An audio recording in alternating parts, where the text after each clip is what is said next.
Doctor ortho Ayurvedic oil और capsule. अब दर्द भी घुटने टेकेगा। केंद्रीय गृह मंत्री अमित शाह पहुंचे जोधपुर। अंतर्राष्ट्रीय माहेश्वरी महाधिवेशन में हुए शामिल। लोकसभा अध्यक्ष ओम बिरला भी कार्यक्रम में मौजूद।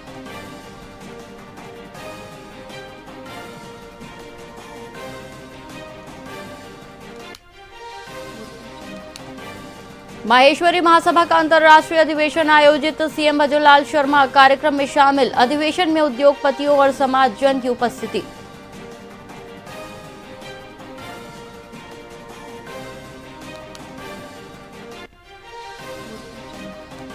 राजस्थान में बोर्ड परीक्षा से पहले 4,394 लेक्चरर ट्रांसफर। राजस्थान शिक्षा विभाग ने जारी की सूची। 1 महीने पहले तबादलों से शिक्षा हलकों में हलचल।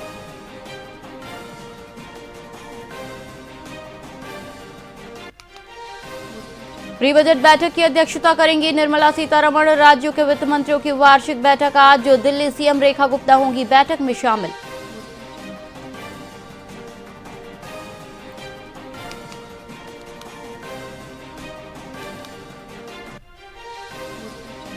ओडिशा के राउरकेला में चार्टर्ड प्लेन क्रैश हुआ। टेक्निकल खराबी के बाद इमरजेंसी लैंडिंग हुई। 9 सीटों वाला विमान एयर स्ट्रिप से दूर गिरा।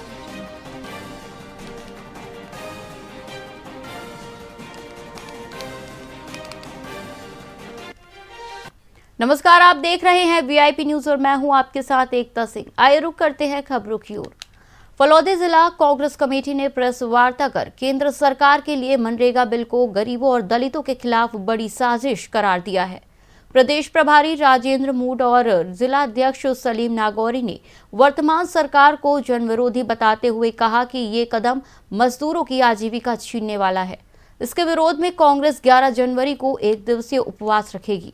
नेताओं ने स्पष्ट किया कि मनरेगा को बचाने के लिए ग्राम पंचायत से लेकर राष्ट्रीय स्तर तक आंदोलन और धरने दिए जाएंगे। कांग्रेस पार्टी आने वाले टाइम में सड़कों पर भी उतरेगी।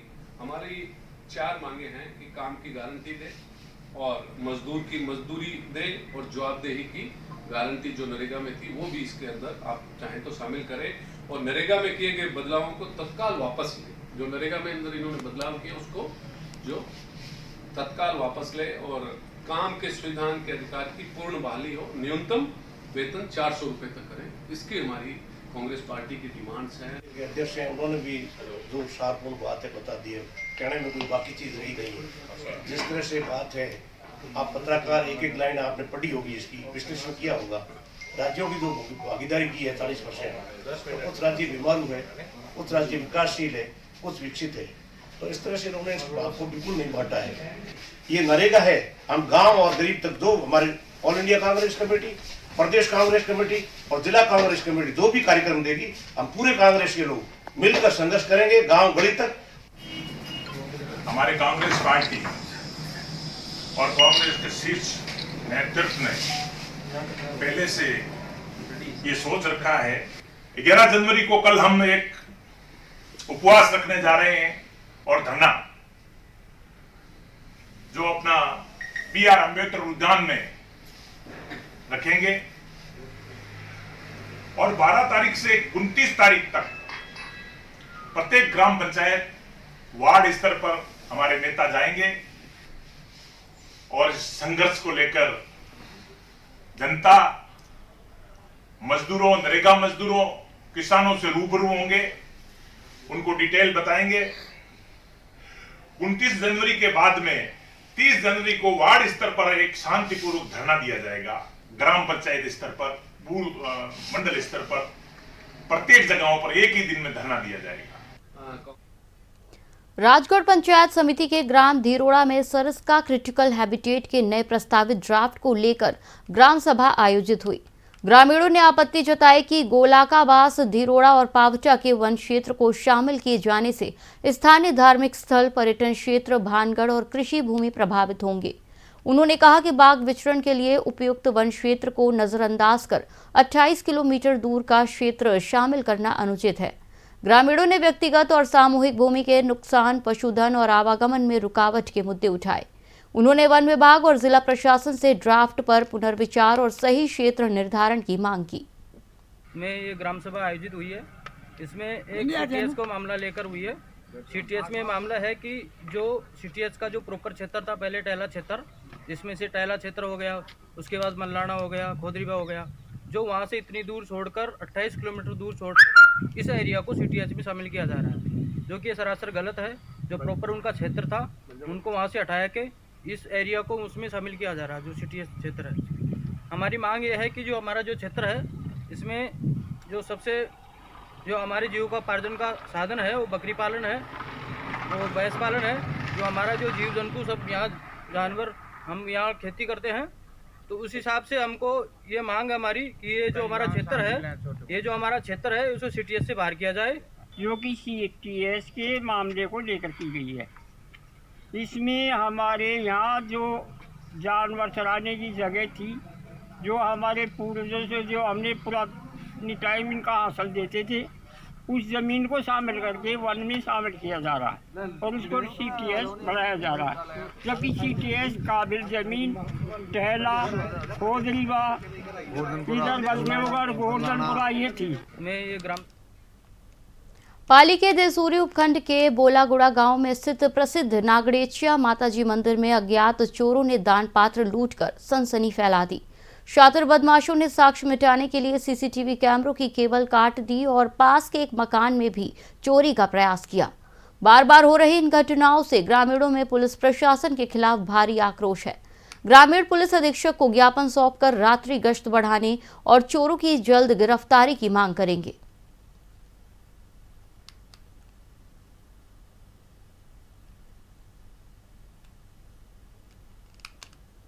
तो यहाँ नहीं था। सुबह उठ के मुझे गांव वालों ने बताया, जिससे जसवंत सिंह ने और इन सब ने बताया कि गांव में नागनीची माता मंदिर की चोरी हो गई। पहले हमको इन्फॉर्म इसलिए किया कि ये मंदिर का निर्माण मेरे छोटे भाई खेत सिंह ने किया था, और अब ये गांव वाले भी देखते हैं, हम भी देखते हैं। अब मैं ये चोरी हुई तो उससे पहले भी, मतलब मेरे ख्याल से 3-4 साल पहले एक बार और यहाँ से ताला तोड़ के सब सामान लेके गए थे। उस वक्त भी करीब 30-40-50 हज़ार का नुकसान हुआ था। और मैं ये कहना चाहता हूँ प्रशासन से कि जहाँ तक मुझे समझ में आ रही है, 4 महीना पहले, तो 3 महीने पहले या 3.5 महीने पहले एक वारदात हुई थी। उसमें हम लगभग उसमें खुलासे कर ही लेंगे। सस्पेक्ट जो है वो हमारे बिल्कुल नज़र में। बाकी रही बात रात की चोरी की, तो ये वारदात हुई है और इसको जल्दी हम कोशिश करके खुलासा करने की कोशिश करेंगे। અને અલાવાઈ નાગણી છે મંદિર રે અલાવાઈ ગામ में खूब ताला टूटा ने खूब चोरी लाखों रुपये रो सामान गयो છે। ભેયો તકે તક ભેયો ગાયો મકોના रा ताला दूजा खूब टूटा सा, कोई पार ही नहीं है। अबे गांव वाला परेशान वे ने पुलिस तो कोई कार्रवाई करेला नहीं, एसपी ने पेश वहां तो यानी अलवर राजगढ़ के ग्राम सकट में अवैध बजरी परिवहन कर रहे ट्रैक्टर ने टहला थाना क्षेत्र में घुसकर एक घर का डंडा तोड़ा और 3 बकरियों को टक्कर मार दी, जिससे बकरियों की मौके पर ही मौत हो गई। सूचना पर पुलिस मौके पर पहुंची और ग्रामीणों को समझाइश दी। बकरी मालिक हरदयाल गुर्जर ने हताहत होने की पुष्टि की है। वहीं पुलिस ने मामला दर्ज कर जांच शुरू कर दी है। अवैध खनन गिरोह सक्रिय है और अक्सर पुलिस से बचने के लिए हठपूर्वक कार्रवाई करता है। ये हो गया आज, ये भगवान ने बचा दिया ना। 10 मकान में आदमी ने धसा दिया। मकान में 10 दिन बैठे था, एक छोरा, एक घर का एक छोरा, एक छोरा ने 4-5 जना तो बैठा। और बकरी आलो छेड़ी आलो डंडो कूदू ने बकरी लाला छेड़ी आलो सफली हो जातो, काय करता हम किसान को। मामला यह है कि बजरी का ट्रैक्टर जिसका पुलिस पीछा कर रही थी, हमारी ग्राम पंचायत के 12 का बास में जो एक वृद्ध आदमी बकरियां लेकर आ रहा था, उस ड्राइवर ने उस पर ट्रैक्टर के ऊपर, यहाँ ड्राइवर के पास में जो बसवा SHO है वो चढ़े हुए थे, ड्राइवर उसको चला रहा था। 3 बकरियों के ऊपर चढ़ाया, जो उसके साथ जो ग्वाड़ था उसके ऊपर भी चढ़ाने की कोशिश की। एक महिला के भी चोट आई है। आगे जाके जब उन्होंने एक डंडे में टक्कर मारी है, उसके बाद वो ट्रैक्टर रुक पाया है। ये भाई अवैध खनन में हो रही है, लेकिन आपने देखा होगा अवैध खनन में माफिया है, पुलिस कर्मियों को उठा रहे हैं, प्रशासन को ऊपर प्रशासन चला रहे हैं, मार रहे हैं, कर रहे हैं, सारी चीजें हैं। प्रशासन ये इनके कितना भी कुछ कर लो, ये इनके जो हौसले बुलंद हैं और ये रुक नहीं पाएंगे। पीड़ित परिवार के लिए आपकी तरफ से क्या है? पीड़ित परिवार की तरफ से हमारी तरफ सांत्वना है, इनको बिल्कुल उचित न्याय मिलना चाहिए। इनकी तरफ से FIR दर्ज होगी, इनको उचित मुआवजा जो सरकार। कितनी बकरियां हताहत हुई हैं? 4 बकरियां खत्म हो गई, 3 बकरियां। इनका मकान का डंडा टूटा है, कोई बड़ा हादसा, कोई जनहानि नहीं हुई। ये सबसे बड़ी ऊपर वाले की मेहरबानी है। फलौदी में उधारी के रुपए मांगने पर फल फ्रूट थोक व्यापारी लीलाधर माली पर जानलेवा हमला किया गया। हमले में लीलाधर गंभीर घायल हो गए, सिर में गंभीर चोट आई और उनके 30 से 35 हजार रुपए से भरे बैग लूट लिए गए। आरोपी ने मोबाइल तोड़ा और उनकी मोटरसाइकिल को टक्कर मारकर गिरा दिया। राहगीरों ने घायल को जिला अस्पताल फलौदी पहुंचाया, जहां चिकित्सकों ने प्राथमिक उपचार के बाद जोधपुर रेफर किया। ASI पीराराम समेत पुलिस जाब्ता अस्पताल पहुंचे और लिखित रिपोर्ट पर विभिन्न धाराओं में मुकदमा दर्ज किया गया। अभी तक किसी आरोपी की गिरफ्तारी नहीं हो सकी। क्या हुआ था? मैं घर पर जा रहा था, रास्ते में था, 2 आदमी पीछे से आए, मेरे ऊपर गाड़ी चढ़ा दी, टैक्सी थी उनके पास में, और फिर मेरे पटक के सरिया और छोटा से मारा, सिर फोड़ दिया, हाथ तोड़ दिया, फोन तोड़ दिया, बैग लेके भाग गए। मारने के उद्देश्य शायद है मेरे को। कौन थे? एक का नाम जितेंद्र है, एक का नाम मुकेश है। मैं उसके अंदर पैसे मांगता हूँ, वो मेरे से पैसे नहीं दे रहे हैं। मेरे से माल लेके गए थे सब्जी मंडी से, और मैंने उसके साथ में कोई दुर्व्यवहार नहीं किया है, उसके साथ में कोई गाली गलौज कुछ भी नहीं किया। क्या टोंक पुलिस की स्पेशल टीम DST ने नशे के खिलाफ जिले की अब तक की सबसे बड़ी कार्रवाई करते हुए 500 किलो अवैध मादक पदार्थ जब्त किया है। वहीं नेशनल हाईवे पर देवली थाना क्षेत्र में एक ट्रक को रोककर तलाशी ली गई, जिसमें उड़ीसा से लाया जा रहा अवैध मादक पदार्थ बरामद हुआ। आपको बता दें कि अंतर्राष्ट्रीय बाजार में इसकी कीमत करीब 2.5 करोड़ रुपए बताई जा रही है। पुलिस ने ट्रक चालक समेत 2 आरोपियों को गिरफ्तार किया है। पुलिस नेटवर्क खंगाले मिलने में जुटी हुई है। कल रात्रि को DST टीम की आसूचना के आधार पर और DST टीम और देवली पुलिस द्वारा एक बड़े ट्रक को रुकवाया गया, जिसमें करीबन 500 किलोग्राम गांजा था, जिसकी अंतर्राष्ट्रीय बाजार में कीमत करीबन 2.5 करोड़ रुपए है, को पकड़ा गया। तथा इसमें 2 व्यक्ति हरिनारायण मीणा जो देवली थाने का है और एक समीर मीणा जो हिंडोली थाने का है, उनको पकड़ा गया और इसका अनुसंधान किया जा रहा है और इसका विस्तृत ब्यौरा है वो अभी पता लगाया जा रहा है।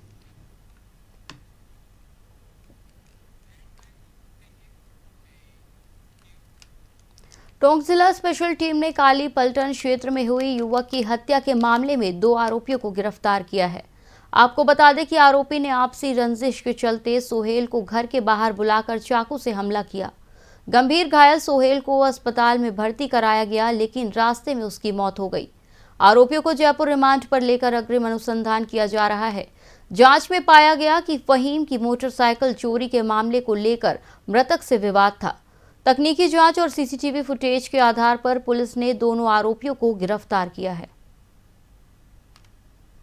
यह शिकायत भी आई थी कि सोहेल उर्फ सोनू जो एक लड़का है, ये अपने घर पे खाना खाता था और तब 2 लड़के आए और इसमें जिनमें दिलशाद नाम का लड़का था, जिसने इसे आवाज दी और बाहर बुलाया, और तब दिलशाद और उसके साथ जो दूसरा लड़का था फहीम, इन दोनों ने इसके बाद बाहर मारपीट की और चाकू मार दिया इसको। और चूंकि चिल्लाहट की आवाज हुई आपस में, जब आपस में तो कॉलोनी वाले बाहर आए और इसकी बहन जो थी, इसकी बहन जीनत, वो बाहर आई, उसने देखा तो ये दिलशाद और फहीम उस समय वहां से वो देखकर फरार हो गए। एक्चुअल में फहीम नाम का जो इसमें एक आरोपी है, इसकी मोटरसाइकिल चोरी हो गई थी पिछले 4-5 महीने पहले। तो इसको इस बात का शक था कि ये जो मोटरसाइकिल है ये सोहेल उर्फ सोनू ने चुराई, क्योंकि 4-5 महीने से इनकी आपस में रंजिश भी चलती थी। इस बात को लेकर कहा सुनी हुई कई बार, और चूंकि जब रंजिश आपस में बढ़ गई तब इसने दिलशाद को अपने साथ लिया और फिर इसका जो मतलब इसके बाद मारपीट और मर्डर के उद्देश्य से ये लोग उसके घर गए और उसको चाकू मारकर उसकी फिर हत्या हो गई। यह शिकायत भी है। टोंक पुलिस की स्पेशल टीम DST ने नशे के खिलाफ जिले की अब तक की सबसे बड़ी कार्रवाई करते हुए 500 किलो अवैध मादक पदार्थ जब्त किया है। वहीं नेशनल हाईवे पर देवली थाना क्षेत्र में एक ट्रक को रोककर तलाशी ली गई, जिसमें उड़ीसा से लाया जा रहा अवैध मादक पदार्थ बरामद हुआ। आपको बता दें कि अंतर्राष्ट्रीय बाजार में इसकी कीमत करीब 2.5 करोड़ रुपए बताई जा रही है। पुलिस ने ट्रक चालक समेत 2 आरोपियों को गिरफ्तार किया है। पुलिस नेटवर्क खंगालने में जुटी है। कल रात्रि को डीएसटी टीम की आसूचना के आधार पर और डीएसटी टीम और देवली पुलिस द्वारा एक बड़े ट्रक को रुकवाया गया, जिसमें करीबन 500 किलोग्राम गांजा था, जिसकी अंतर्राष्ट्रीय बाजार में कीमत करीबन 2.5 करोड़ रुपए है, को पकड़ा गया तथा इसमें 2 व्यक्ति हरिनारायण मीणा जो देवली थाने का है और एक समीर मीणा जो हिंडोली थाने का है, उनको पकड़ा गया और इसका अनुसंधान किया जा रहा है और इसका विस्तृत ब्यौरा है वो अभी पता लगाया जा रहा है।